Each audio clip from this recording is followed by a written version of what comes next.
दोस्तों, आपको वेलकम कहता हूँ iFactioner के Python learning video tutorial series में। आज के वीडियो ट्यूटोरियल में हम देखेंगे कि स्ट्रिंग्स वेरिएबल जो होते हैं, स्ट्रिंग टाइप के वेरिएबल्स, उनमें से हम डिफरेंट पार्ट्स को किस्सा निकाल सकते हैं और उनको स्टोर करा सकते हैं। जैसे यहाँ पे हमारे पास एक वेरिएबल है वेलकम टू आवर कोर्स। तो अगर इसमें से सिर्फ मैंने W को प्रिंट करवाना है या फिर स्टोर करवाना है या फिर नए वेरिएबल में स्टोर करवाना है, डेटाबेस में स्टोर करवाना है, तो वो हम कैसे करवाते हैं। या फिर मैंने सिर्फ वेलकम को निकालना है स्ट्रिंग से, तो वो पाइथन के अंदर हम कैसे काम करते हैं सीखेंगे। तो शुरू करते हैं जी अपना आज का iFactioner का लर्निंग वीडियो ट्यूटोरियल। दोस्तों, ये जो वेरिएबल है my_string जिसका नाम हमने दिया है और उसकी वैल्यू क्या है, वेलकम टू आवर कोर्स। जब हम इस तरह के वेरिएबल डिफाइन कर देते हैं तो पाइथन को हम यूज़ कर सकते हैं पाइथन के इंडेक्सेस को रेफ़र करने के लिए कि कहाँ पर कौन सी वैल्यू रेफ़र हो रही है। जिस तरह यहाँ पर 0 पर W रेफ़र होगा, 1 पर E रेफ़र होगा, 2 पर L रेफ़र होगा, 3 पर C रेफ़र होगा, and so on and so fourth. अब देखते हैं कि हम पाइथन में अगर हमने सिर्फ इसकी पहले W हमने प्रिंट करवाना है तो हम कैसे करवा सकते हैं। तो इसके लिए हमने क्या करना है, प्रिंट की कमांड यूज़ करनी है। और प्रिंट की कमांड के बाद आपने अपना स्ट्रिंग की वैल्यू आप दे देते होते हैं। जब मैं इसको प्रिंट करवाऊंगा तो वो पूरे का पूरा हमारा वेलकम टू आवर कोर्स के मैसेज को प्रिंट कर देगा। लेकिन हम क्या चाह रहे हैं कि सिर्फ इसके जो 0 इंडेक्स के ऊपर वैल्यू है वो रेफ़र हो, यानी कि सिर्फ W हमें स्क्रीन पर नज़र आए। तो उसके लिए हम स्क्वायर ब्रैकेट्स यूज़ करते हैं। और माई स्ट्रिंग के हमने कौन से इंडेक्स की वैल्यू प्रिंट करवानी है, 0। तो यहाँ पे मैं 0 लिख देता हूँ। इस फाइल को मैं फाइल सेव एज करके सेव कर देता हूँ। रन के मेन्यू पे जाके रन मॉड्यूल पे क्लिक करके मैं इसको रन करवा देता हूँ। अब देखते हैं कि हमारे पास क्या रिज़ल्ट आया है। तो आप देखें कि जब मैंने इस फाइल को रन किया तो उसने W प्रिंट करवा दिया। अब इसी तरह अगर हमने लेट सपोज देखना है कि इंडेक्स 1 कौन से वैल्यू को रेफ़र कर रहा है, तो एनी गेसेस, आप गेस कर सकते हैं कि 0 तो W को कर रहा है, तो 1 किसको रेफ़र करेगा, बिल्कुल ठीक, E को रेफ़र करेगा। इसको हम सेव कर लेते हैं और मॉड्यूल को रन करते हैं और देखते हैं कि हमारे पास रिज़ल्ट क्या आया। तो हमारे पास आ गया WE। तो आप देखें कि हमने क्या किया कि प्रिंट माई स्ट्रिंग वैल्यू 1 को प्रिंट करवाया तो वो E को कर दिया। इसी तरह अगर हम 2 को प्रिंट करवाएंगे तो क्या होगा, वो फिर WEL को प्रिंट करा देगा। इसी तरह लेट सपोज ये है 0 1 2 3 4 5 6 7 8। अब मैंने T को प्रिंट करवाना है तो उसके लिए मैं क्या कहूँगा कि भाई प्रिंट कर दो माई स्ट्रिंग वेरिएबल जो है उसके इंडेक्स पे 8वें इंडेक्स पे जो वैल्यू स्टोर है उसको प्रिंट कर दो। इसको हमने सेव किया, रन की कमांड पे गए, रन किया, तो अब आप देखें कि यहाँ पर वो उसने पहले तो 0 वाले को प्रिंट किया, फिर 1 वाले को प्रिंट किया और फिर उसने 8वें नंबर पे जो वैल्यू है उसको प्रिंट कर दिया और वो क्या थी, T। दोस्तों, पाइथन में एक बहुत अच्छी चीज़ है, शायद वो दूसरी लैंग्वेजेस में ना हो, वो ये है कि आप इसमें नेगेटिव इंडेक्सेस यूज़ कर सकते हैं। और नेगेटिव इंडेक्स का क्या फ़ायदा है कि ये जो आखिरी वाला E है ये -1 पर स्टोर है,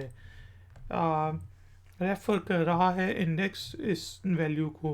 S जो है वो -2 आर जो है -3, यू जो है -4 वगैरह को रेफर कर रहा है। चलें देखते हैं कि -2 अगर मैं करता हूँ कि प्रिंट माई स्ट्रिंग -2 वाले इंडेक्स के ऊपर क्या वैल्यू है, तो वो क्या वैल्यू हमें देगा। इसके लिए हमने प्रिंट माई स्ट्रिंग और कौन सी वैल्यू आपने प्रिंट करवा लेनी है, -2 वाली। ये आपने करवा दिया। फाइल को सेव करते हैं और इसको रन कर देते हैं। तो अब देखें कि जब हमने इसको रन किया तो हमारे पास वैल्यू आ गई WETS। क्योंकि -2 पे हमारे पास S स्टोर था। इसी तरह आप बाकी चीज़ें भी स्टोर कर सकते हैं। अब आगे देखते हैं कि हम इंडेक्सेस को और किस तरह यूज़ कर सकते हैं। अब देखेंगे मैंने वैल्यूज़ जो अब मैं चाह रहा हूँ कि मैं प्रिंट करवाऊँ वेलकम सेव, जो 0 इंडेक्स पे W है और 1 2 3 4 5 और 6 इंडेक्स पे E स्टोर हुआ है। तो मैं क्या करूँगा, प्रिंट करो माय स्ट्रिंग को शुरू कहाँ से करो, 0 इंडेक्स से, और कहाँ तक जाओ, 0 1 2 3 4 5 6 7 तक जाओ। क्योंकि 7 पे वैसे तो स्पेस है, लेकिन उसने प्रिंट क्या करना है, ई तक, 6 इंडेक्स तक करेगा, एक कम करता है। ठीक है, तो ये आपने वैल्यू दी, इसको आपने सेव किया। सेव करने के बाद आप इसको रन करेंगे और अनएक्सपेक्टेड, अच्छा यहाँ पे मैंने ब्रैकेट नहीं क्लोज की थी, तो ये मैं ब्रैकेट क्लोज कर देता हूँ। ब्रैकेट क्लोज करने के बाद सेव किया, रन किया, और अब देखते हैं कि हमारे पास क्या रिज़ल्ट आया है। ये काम करने से देखें कि उसने वेलकम को प्रिंट करवा दिया है। छठे लेवल पे, छठे इंडेक्स के ऊपर ई की वैल्यू स्टोर थी, और हमने क्योंकि 7 का दिया था तो वो 7 को एक कम करके दिखाएगा, तो वो वेलकम शो कर देगा।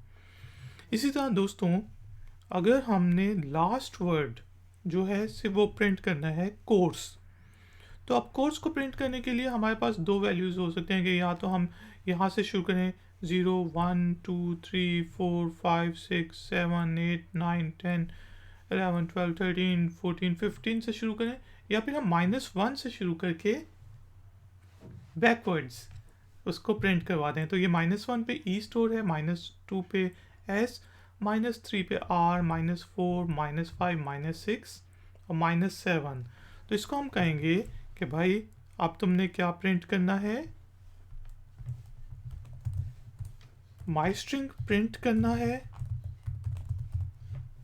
कहाँ से शुरू करना है, -1 से, और कहाँ तक जाना है, -7 तक।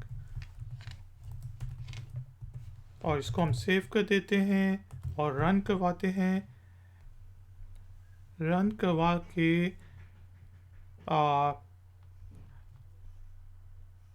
अच्छा जी, रन करवा के उसने हमें जो इस वक्त वैल्यूज़ दी हैं वो आ रहा है कुछ भी नहीं। तो इसका मतलब -1 से वो आउटसाइड पे लेके जा रहा है।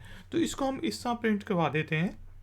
अगर कोई इस तरह काम नहीं हो रहा तो हम इसको कह देते हैं कि भाई तुम जो हो 0 1 2 3 4 5 6 7 8 9 10 11 12 13 14 15 से प्रिंट कर दो, 15 से प्रिंट कर दो और एंड तक प्रिंट करो। तो अगर हमने एंड तक प्रिंट करवाना है तो मुझे कोई वैल्यू देने की ज़रूरत नहीं है। इसको मैं सेव करता हूँ और इसको रन करवाता हूँ, तो आप देखेंगे कि यहाँ पर वो उसने हमें इंटरप्रेट करके कोर्स प्रिंट करवा दिया। अब देखें, ये तो हम प्रिंट करवा रहे हैं, लेकिन कई दफ़ा ये होता है कि हमें पार्ट्स करना पड़ता है। साइडों से स्ट्रिंग को काट दो और बीच वाली वैल्यू को स्टोर कर दो, या पहली वैल्यू को स्टोर कर दो किसी और वेरिएबल में। तो वो हम काम कैसे करते हैं देखते हैं। तो इसके लिए मैं अपनी फाइल में चला जाता हूँ और मैं कहता हूँ कि भाई एक और वेरिएबल स्टोर करो, एक और वेरिएबल डिफाइन करता हूँ माई शॉर्ट स्ट्रिंग। ठीक है जी, माई शॉर्ट स्ट्रिंग, जिसकी वैल्यू मैं क्या दूंगा कि भाई माई स्ट्रिंग में जो भी वैल्यू है उसके 0 से शुरू करो और 7 तक जो है, यानी कि 6th वैल्यू तक तुमने उसके अंदर स्टोर कर देनी है माई शॉर्ट स्ट्रिंग में। और फिर हम माई शॉर्ट स्ट्रिंग को प्रिंट करवा के देख लेते हैं कि उसमें कौन सी वैल्यू स्टोर हुई है, माई शॉर्ट स्ट्रिंग।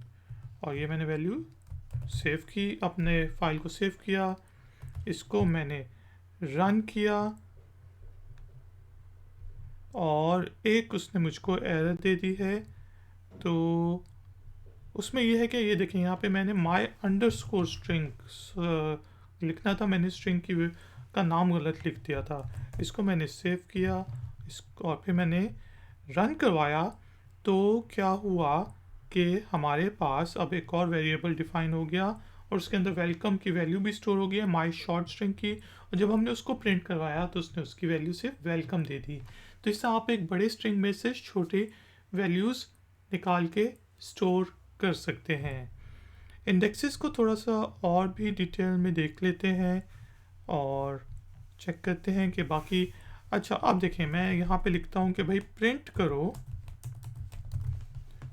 माई स्ट्रिंग की वैल्यूज़, माई स्ट्रिंग को, और तुमने क्या करना है,